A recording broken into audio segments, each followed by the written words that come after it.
morning. I'm Mark Valadez, pastor of New Beginnings Community Church in Napomo, and I'm here with my co-host, Bill Coffman. Good morning. Good morning, Bill. Well, we are the hosts of the weekly program Living Free here on Mega 97.1, a radio ministry of and sponsored by awesome friends and members of New Beginnings Community Church, such as Clyde and Celeste Wheeler, Kyle Smith, Robin Clark, Jim and Ruthie Wazalewski, Gary and Sunday Ricky. And Gary and Sunday are the owners and operators of Golden State Sealing and Striping, and they may be reached at 805-441-3677. That's 441-3677. And Fred Parisi and Lindsay Parisi Lewis of Parisi Life and Health Insurance Services, and they may be reached at 805-489-3573. That's 489-3573. When New Beginnings Church meets every Sunday morning at 10 o'clock on the campus of Napomo High School, and we meet in Olympic Hall. And the address is 525 North Thompson Avenue, which is just 1 mile north of Jocko's. And we have other activities. Oh my. We have other activities at what we call the Meeting Place Community Room. And go to our website at nbccn.org. That's nbccn.org. And Bill and I, well, we're doing a simulcast. We are. Yeah. So we're on Facebook. So you can catch us on Facebook as, yes. And Facebook Live. We just started doing this. This is our second week of the radio show. We've been doing this radio show for more than a decade. And it's had some good responses over the years, no doubt. But now we're expanding a bit here, and we're going to do this over Facebook Live. And we had a lot of responses last week. Yes. I was really surprised. And we started doing our Bible studies on Wednesday night on Facebook Live now 2 weeks in a row. And going to continue with that. And we'll see how it works. But it's all new to me, that's for sure. Yeah, same here. So we're on Facebook Live as well as on 97.1. All right. Well, last week we started to take a look at the Book of Ruth, Bill. Correct. The Book of Ruth was about a woman who was not of Israeli descent. And that's really important because of how this thing's going to end. And there's a real big reason why that's important. God had this whole thing planned out. He always does. But she comes to Israel through her mother-in-law. Her husband had died, and her husband's mother was still alive. And in coming to live in Bethlehem, same place that Jesus is going to be born about 1,200 years later, she marries a guy and does all these things and has a life. And this is the story of the Book of Ruth. It's a very small book. It's only 4 chapters long, but it's packed with so many things historically. The culture of that time, what they thought, how they lived, we learn so much from that. And I think that's really good that we do learn so much from that. Even as a historian, I mean, if you were a person who loves history, because I do, in fact, I've loved history since 4th grade. Saw that history book. It had a picture of Columbus's maps that he actually used in my 4th grade history book, and I was just blown away by it. I never forgot that. It just really struck me that everyone who ever lived before me just lived a life, and they did things and they experienced stuff just like I was doing, and it just intrigued me, and it still does. So the people that lived 500 years ago, 5,000 years ago, I don't care. It intrigues me to learn what they learned, know what they knew. Now, these people lived about 3,200 years ago. To give a reference to that, that is right in between Moses and David.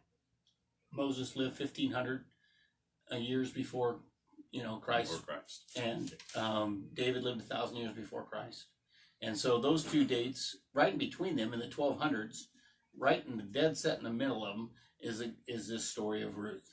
Okay, something else. I thought of this week because somebody brought up a memory to me when King Tut, when they came out to California and down the L.A. Museum. We took our family. I took my family down there, and looked over all the stuff that they brought from Egypt for the King Tut exhibit. And it was just packed. Oh my gosh, it was crazy how many people were there. But it was terrific. It was one of the greatest things I've ever seen, because I love history so much. But that's when these people lived.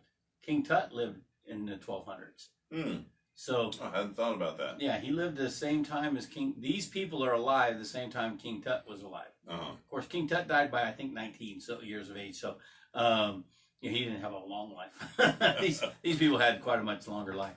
But anyway, nonetheless, that's historically gives you a mindset. Now we went through the first first 1.5 chapters last week. Do you remember where we left off? I do not remember, but that's okay.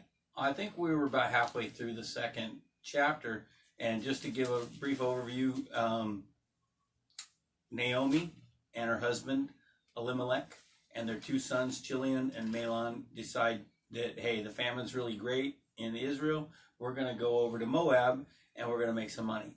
It's no different than my grandparents back in the old days, in the Depression days. They lived, my grandmother and her husband, my grandfather, they lived in Arkansas. And the economy there during the Depression was terrible. There was no economy. It was nothing. And so they moved out to California, and so that my grandfather could work the fields. Just go around and pick crops and stuff. And or like the people in the Dust Bowl, Oklahoma. Same thing. It's just that they came from Arkansas. Yeah. And those people came from Oklahoma. But same idea, Grapes of Wrath. And the book, the Grapes John of Wrath. Steinbeck. That idea, well, that's my grandparents on my mother's side. And that's what these people are doing. Look, there's nothing going on here in Bethlehem at the time. So we're going to move over where there's a little bit better economy. And at that time, Moab had a better economy. So they moved there. So they packed up the truck and moved to Beverly. Only they didn't get Texas tea or darn it, black gold. They didn't get rich. And in fact, after they moved there, Elimelech died. Okay, but people die. Back then it was even worse. If you ever even got pneumonia, you were going to die before the invention of penicillin. So people that didn't get those things lived as long as people do today. But if you got any problems, you weren't going to live through it. So that's what happened. And then the 2 sons got married off to a girl named Orpah and a girl named Ruth.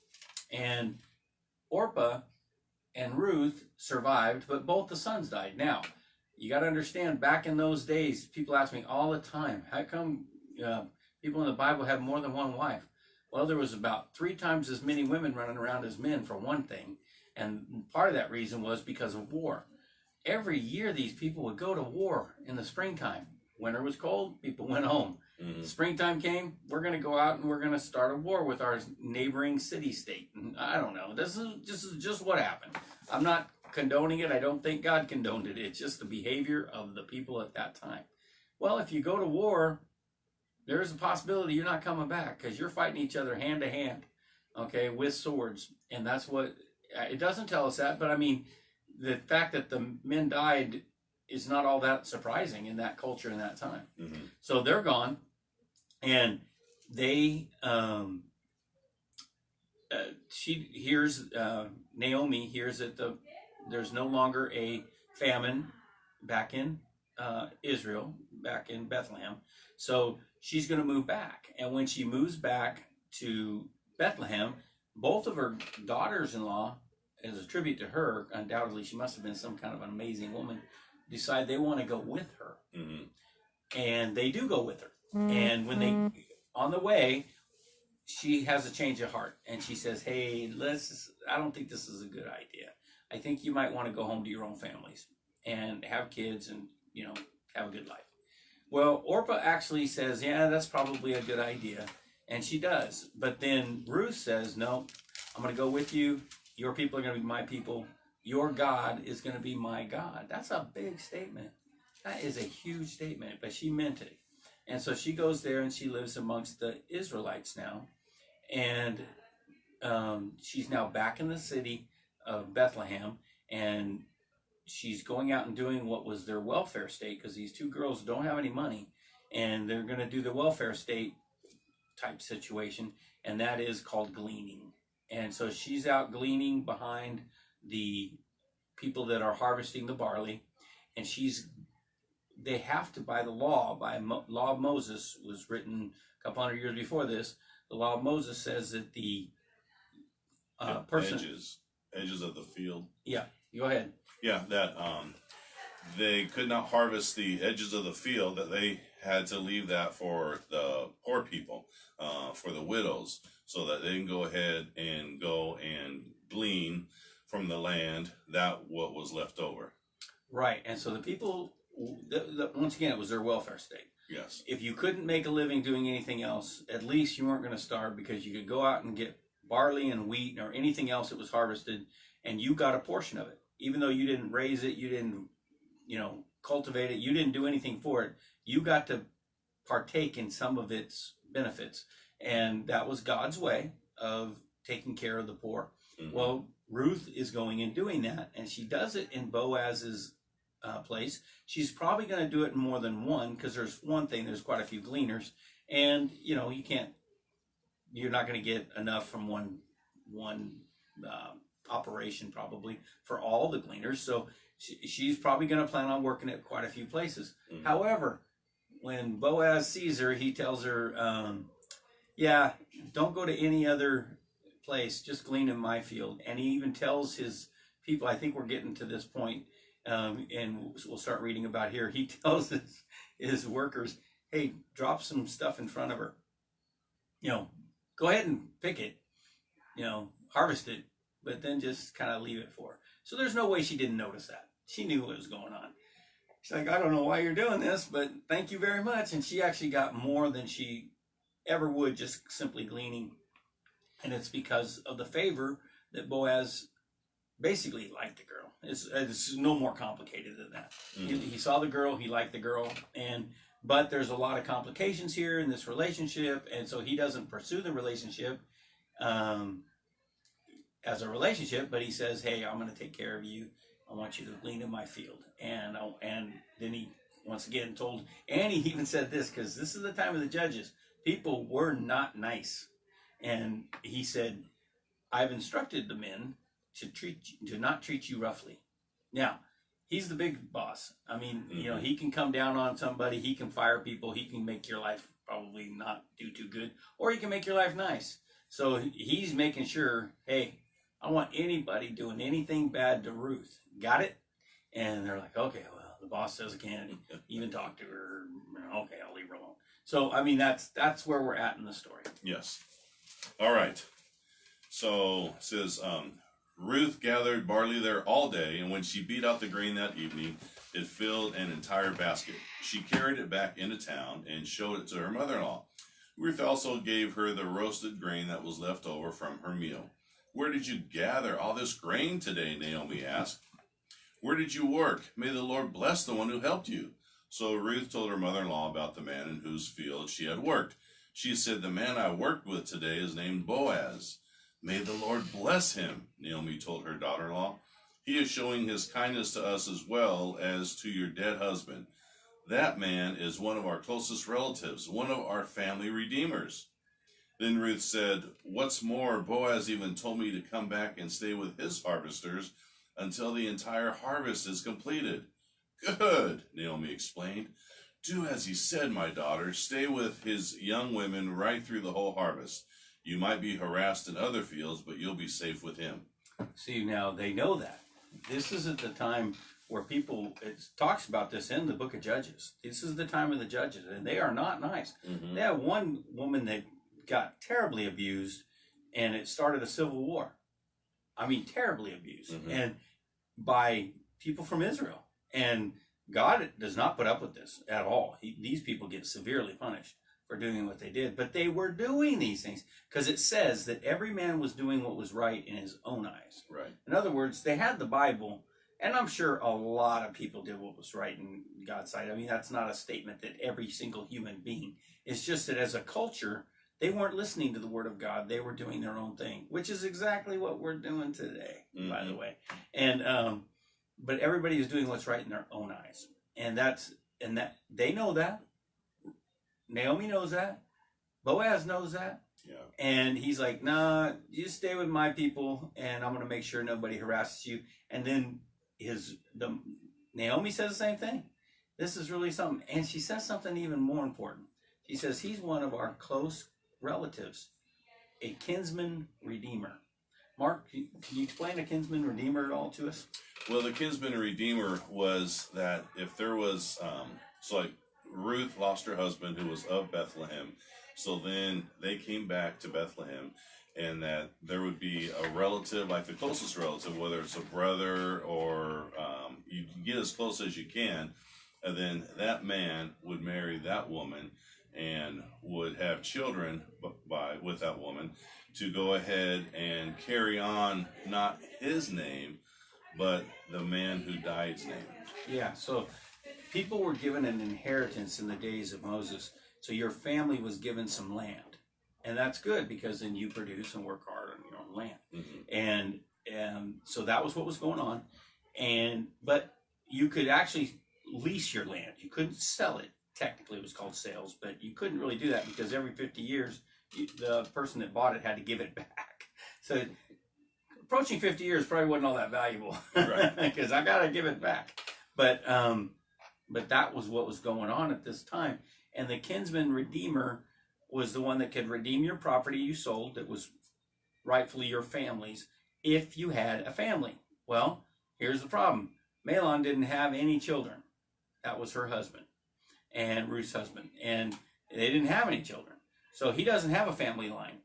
The kinsman redeemer will then marry Ruth or any other woman in this situation, produce a child. The first child that's produced will go through that line. The second one will actually be the other guy's family line, but like in this case, Boaz. But the first one is actually considered both because it's like an adoption. You're adopted, but at the same time, you have your biological family line too. So the legal stuff is through the biological family line. And that's something that was going on, a kinsman redeemer. Well, it says that Boaz is a kinsman redeemer. It does, but we're going to learn a little later here that he's not the closest, because you mentioned that the closest relative. Correct. If it was the brother, then it was the brother. Actually, if it was it went oldest brother to youngest brother. Right. Then it went first cousin. Then it went second cousin, and so on and so forth. And so that's the way it went on. And so, and by the way, it wasn't just the Israelis that did this. This was a common thing amongst the Middle Eastern people. Mm-hmm. So this was something going on everywhere. And it was an important thing to their culture at their time. It means nothing to us. We don't do anything like this. But we don't have to do anything like this. They had to survive. Yes. So. Okay. So Ruth worked alongside the women in Boaz's fields and gathered grain with them until the end of the barley harvest. Then she continued working with them through the wheat harvest in early summer, and all the while she lived with her mother-in-law. One day Naomi said to Ruth, "My daughter, it's time that I found a permanent home for you, so that you will be provided for. Boaz is a close relative of ours, and he's been very kind by letting you gather grain with his young women. Tonight he will be winnowing barley at the threshing floor. Now do as I tell you. Take a bath and put on perfume and dress in your nicest clothes. Then go to the threshing floor, but don't let Boaz see you until he has finished eating and drinking. Be sure to notice where he lies down then, and go and uncover his feet and lie down there. He will tell you what to do." "I will do everything you say," Ruth replied. So she went down to the threshing floor that night and followed the instructions of her mother-in-law. Yeah, so she's going to do what Naomi told her, but it's fun. Okay, Naomi starts this thing. She's like, okay, we got to get you a husband. And understand the culture of that time, too. It's not just our time. Today, it's just different than it was then. But in that time, a woman uncovered, in other words, not having a man, was in dire jeopardy. There was no police departments. There was no standing army. You got in an army usually during the time of war, and you showed up with your weapons that you brought from your house, and you fought the enemy. That's it. Mm-hmm. That's all there was. There wasn't the Roman legion was the first standing army, and that wasn't until after Hannibal had attacked Rome. And then they said, okay, we're going to have a full-time standing army. Okay, so But that's 1,000 years in the future. There is no such thing as that. There was no police department. There was nobody you could talk to except for your family. If you had a problem, you went to your family for protection in this time in history of mankind. There was nothing else for you. Today, if you're, in jeopardy or, somebody's trying to harm you, you call 911 and I show up. I mean, in case anybody doesn't know, I'm a deputy. That's what I do for a living. And I'm a sheriff's deputy.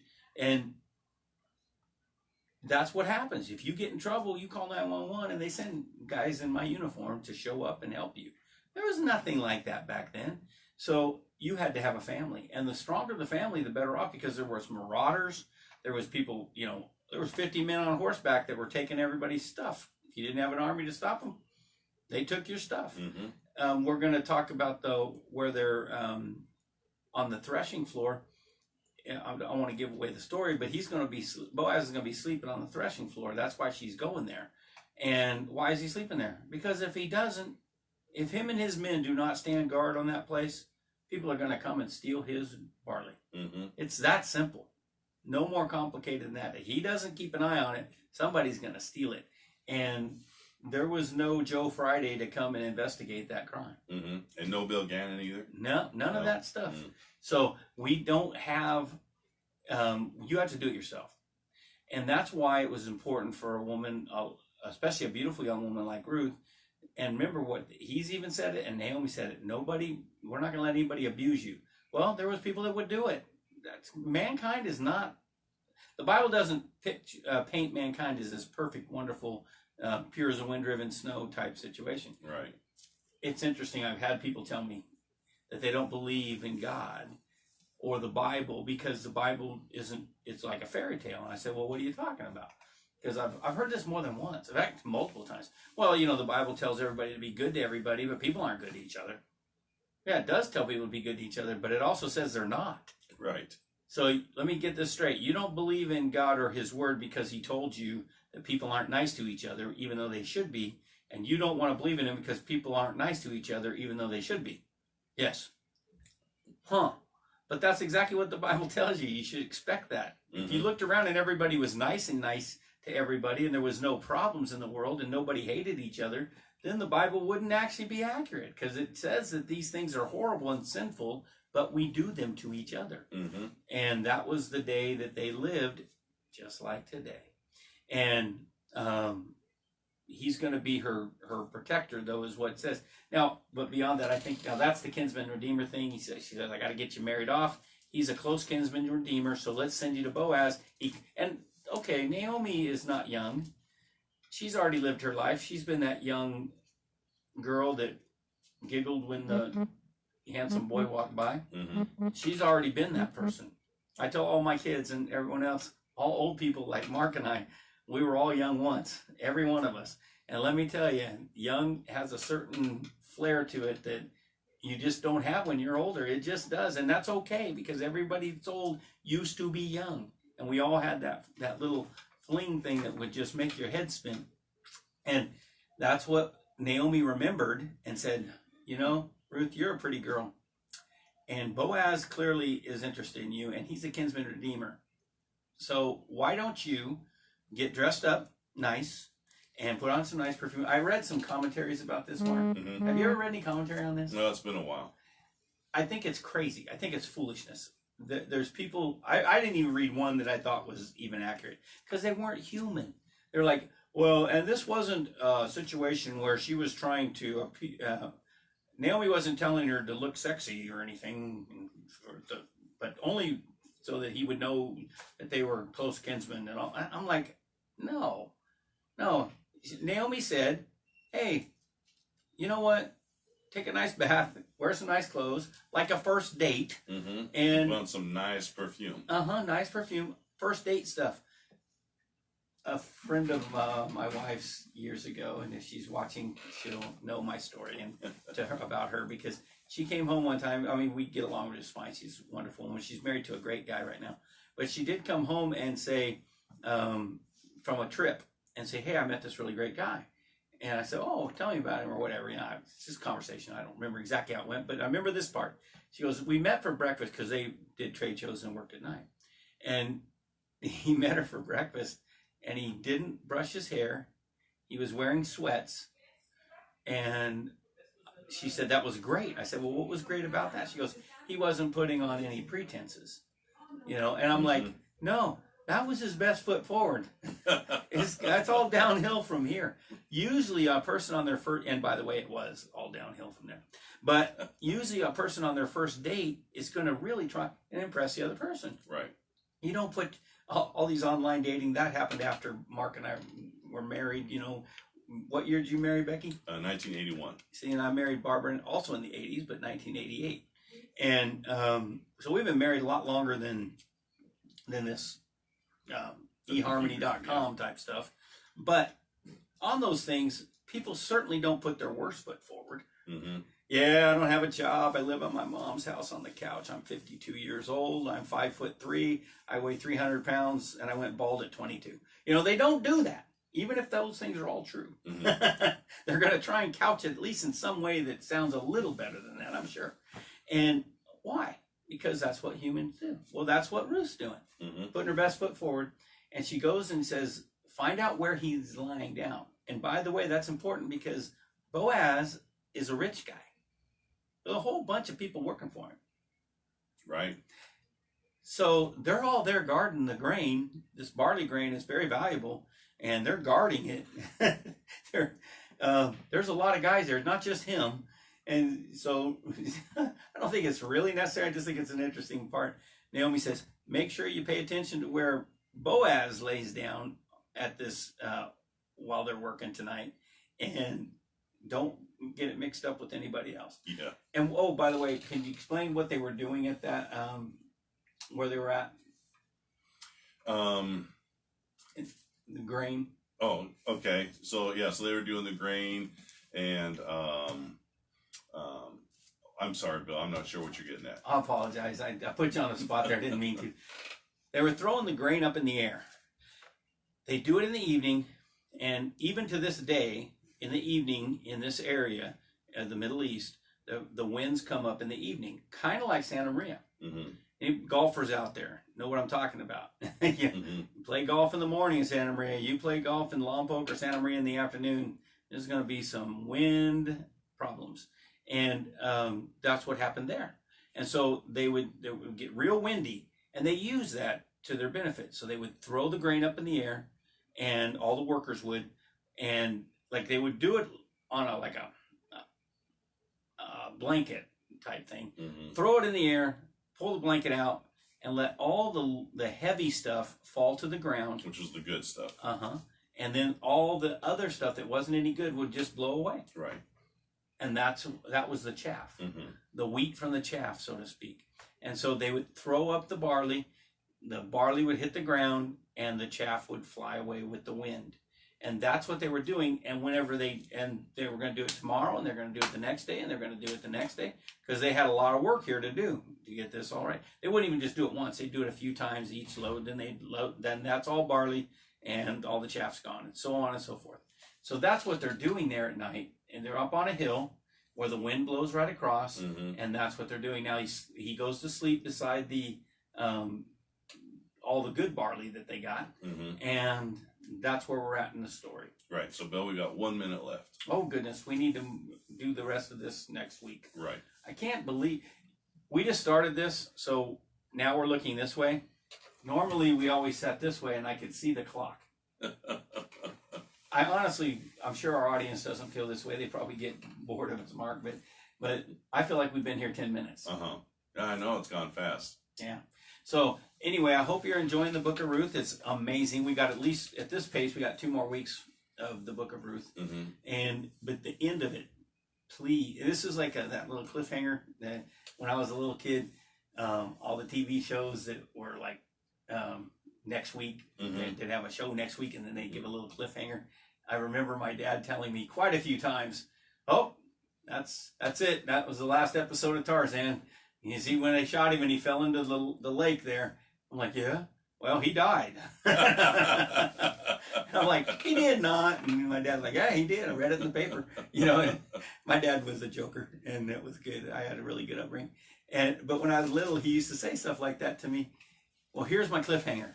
Stick around to the end of this story, because God has a very big deal at the end of the book of Ruth. Yes, he does. Well, hey, thank you for tuning in to Living Free. New Beginnings Church meets at 10 o'clock on Sunday mornings. On the campus of Napomo High School, we meet in Olympic Hall, which that is the first building as you come to on the left-hand side as you come onto the campus. And we would love to have you join us on Sunday. And this is airing on Mega 97.1 on Sunday morning at 10. Sunday morning at 9, excuse me. And go to our website, nbccn.org, at nbccn.org to check out the happenings at the meeting place throughout the week. Well, on behalf of my co-host Bill Coffman, I am Mark Valadez. I am the pastor, by the way. Thank you for tuning in. May you have a great day, an awesome week, and may God bless you big time.